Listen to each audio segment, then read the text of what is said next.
It's yet another beautiful day. A warm welcome to the New Times Weekly Review, where I will bring you the top stories that made headlines in the course of the week. I am Joanne Babazi with my colleague Ines Rutaisire. Let's dive into the stories. Primary leaving exams set for next week. According to NESA, the tentative date for result publication of primary leaving examinations is September 24th.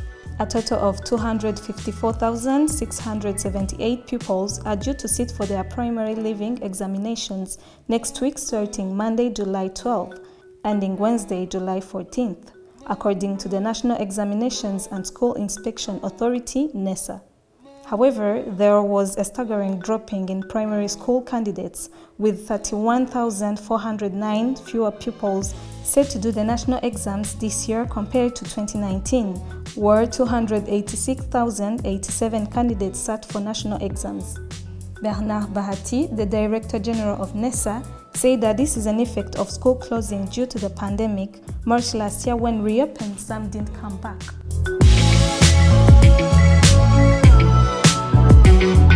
COVID-19 Delta variant detected in 98 countries. India declared a new coronavirus variant to be of concern after nearly 24 cases had been detected across the country so far. The variant AY1, identified locally as Delta Plus, was first identified in Europe. The head of the World Health Organization, who last week urged leaders to push back against scary new COVID surges through increased vaccination efforts and public health measures, warning that with Delta quickly becoming the dominant strain in many countries, we are in a very dangerous period of the pandemic. Who is currently promoting the idea of vaccine effectiveness studies and working with countries to obtain data so that they can reassure the public that vaccines will keep being effective against future variants. According to United Nations, none of the vaccines are currently 100% protective. So this is why even if you're vaccinated, you can get the infection. But the chances are you'll get very mild symptoms or no symptoms at all, and that the chances of getting seriously ill are really low.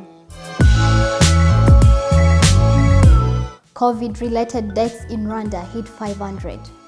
On Wednesday, July 7th, the country registered 16 new fatalities related to the virus, making the total 507.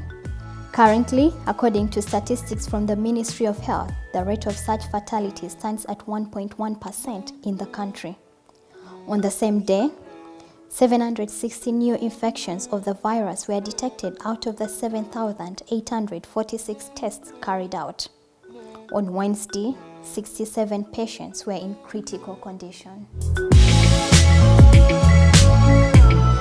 And in sports, Rwanda expected to host 4 Africa regional qualifying tournaments. The International Cricket Council has confirmed Rwanda as host for 4 of the 5 Africa regional qualifying tournaments, after the Kwibuka Women's T20 cricket tournament was successfully organized under strict COVID-19 measures last month. According to the schedule, Rwanda will host U19 Men's Cricket World Cup Africa qualifier slated from September 28th to October 7th, and the ICC Men's T20 World Cup Africa qualifier, which will take place from November 15th to 21st.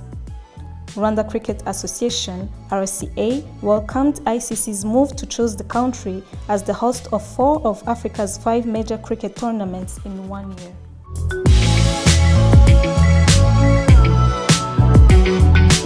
Rwanda deployed joint force to Mozambique. In order to combat terrorism and insecurity in Mozambique, the government of Rwanda started deploying 1,000 persons liable of the Rwanda Defense Force and the Rwanda National Police to Cabo Delgado province from July 9th.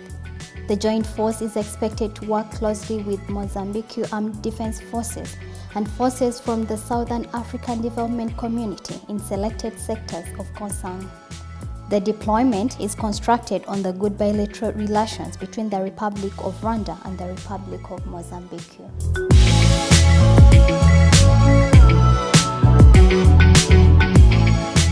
Welcome to the second part of the weekly review. Today we have the spokesperson of the Rwanda Defense Force, Colonel Ronald Rivanga, you're welcome. Thank you.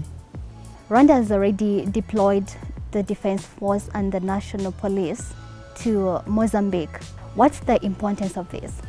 As you are aware, we have a bilateral agreement between the Republic of Mozambique and the Republic of Rwanda, in which Rwanda was requested to support in conducting combat and security operations, stabilization and security sector reform in one of the provinces in the north of Mozambique that has been affected by terrorism and insecurity. So this is why we deployed the 1,000 strong force comprising of RDF and Rwanda National Police personnel. We will be working in different sectors of responsibility with the SADC forces, who will also be involved, but our job will be to support the Mozambican forces in dealing with these security challenges. So what are the likely challenges out of this? Well, as you're aware, dealing with religious extremism and terrorism, they are serious issues. These are serious issues. But we have experience from Central African Republic, where we've been conducting operations for a period of time. And I think from the record, RDF and the other partners have done a good job in Central Africa. So I think this won't be very different from what we are used to. So I guess it's going to be business as usual for us. Okay, do you think African countries coming together to provide security is a way to reduce the external force support? Naturally. I think this is one of the areas that prove that we need to look for African solutions to African problems. So the fact that we can have a force that is fully African to deal with our issues within the region is a good sign of our self-reliance in dealing with our own problems. So I think it's a good gesture, it's a good activity. Okay, so how long is the mission going to carry on? This mission is not time specific, it's mission specific. If we complete the task that we are given, we'll come back home. Thank you so much. Thank you.